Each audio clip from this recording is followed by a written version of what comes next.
ॐ श्री परमात्मने नमः। अथ सप्तदशोऽध्यायः। श्रद्धात्रयविभागयोगः। अर्जुन उवाच ये शास्त्रविधिमुत्सृज्य यजन्ते श्रद्धयान्विताः तेषां निष्ठा तु का कृष्ण सत्त्वमाहो रजस्तमः। श्रीभगवानुवाच त्रिविधा भवति श्रद्धा देहिनां सा स्वभावजा सात्विकी राजसी चैव तामसी चेति तां शृणु।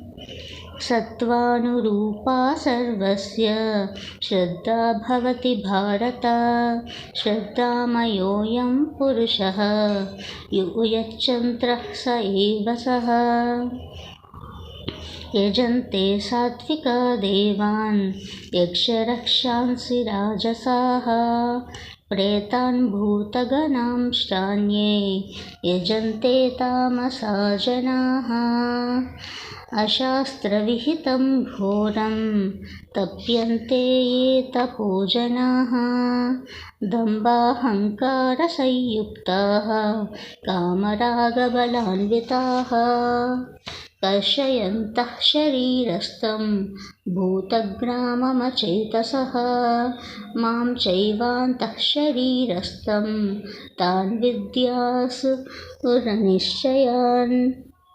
आहारस्त्वपि सर्वस्य त्रिविधो भवति प्रियः यज्ञस्तपस्तथा दानं तेषां भेदमिमं शृणु। आयुसत्त्वः बलारोग्य सुखप्रीतिविवर्धनाः रस्या स्निग्धा स्थिरा हृद्याः आहारा सात्विकप्रियाः। कट्वं लह्लवनाप्युष्णा तीक्ष्णरूक्षविदाहिनः आहारा राजसस्योष्टाः दुःखशोकामयप्रदाः। यातयामं गतरसं पूतिपर्युषितं च यत् उच्छिष्टमपि चामेद्यं भोजनं तामसप्रियम्।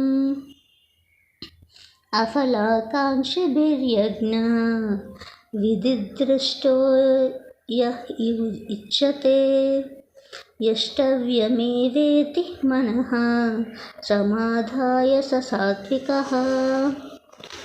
अभिसन्धाय तु फलं दम्भार्यमपि चैव यत् इज्यते भरतः श्रेष्ठ तं यज्ञं विद्धि राजसम्। विधिहीनमसृष्टान्नं मन्त्रहीनमदक्षिणं श्रद्धाविरहितं यज्ञं तामसं परिचक्षते। देवद्विजगुरुप्राज्ञा पूजनं शौचमार्जवं ब्रह्मचर्यमाहिंसा च शरीरं तप उच्यते। अनुद्वेगकरवाक्यं सत्यं प्रियहितं च यत् स्वाध्यायाभ्यसनं चैव वाङ्मयं तप उच्यते। मनःप्रसादसौम्यत्वं मौनमात्मविनिग्रहः भावसंशुद्धिरित्येतत् तपोमानसमुच्यते। श्रद्धया परया तप्तं तपस्तत्त्रिविधं नरैः अफलाकाङ्क्षिभिर्युक्तैः सात्विकं परिचक्षते। सत्कारमानपूजार्थं तपोदम्भेन चैव यत् क्रियते तदिह प्रोक्तं राजसञ्चलमध्रुवम्।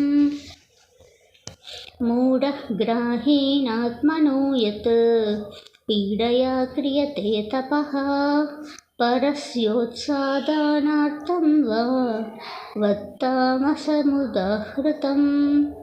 दातव्यमिहिति यज्ञानं दीयतेनुपकारिणे देशे काले च पात्रे च तद्दानं सात्विकं स्मृतम्। यत्तुं प्रत्युपकारार्थं फलमुद्दिश्य वा पुनः दीयते च परिक्लिष्टं तद्दानं राजसंस्मृतम्। अदेशकाले यद्दानम् अपात्रेभ्यश्च दीयते असत्कृतमवज्ञातं तत्तामसमुदाहृतम्। ॐ तत्सदिति निर्देशः ब्रह्मणास्त्रिविधः स्मृतः ब्रह्मणास्तेन वेदाश्च यज्ञाश्च विहिताः पुरा। तस्मादोमित्युदाहृत्य यज्ञदानः तपः क्रियाः प्रवर्तन्ते विधानोक्ताः सततं ब्रह्मवादिनां।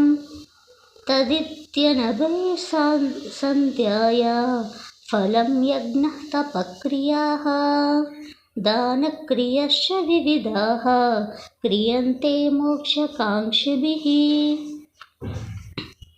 सद्भावे साधुभावे च सदित्येतत् प्रयुज्यते प्रशस्ते कर्मणि तथा यच्चव्यपार्थयुज्यते यज्ञे तपसि दाने च स्थितिः सदिच्योज्यते कर्म चैव तदर्थायं सदित्येवाभिधीयते। अश्रद्धया हृतं दत्तं तपस्तप्तं कृतं च यत् असदित्युच्यते पार्थ न च तप्येतनोऽन्यः। ॐ तत्सत् इति श्रीमद्भगवद्गीतासु उपनिषत्सु ब्रह्मविद्यायां योगशास्त्रे श्रीकृष्णार्जुनसंवादे श्रद्धात्रयविभागयोगो नाम 17 अध्यायः।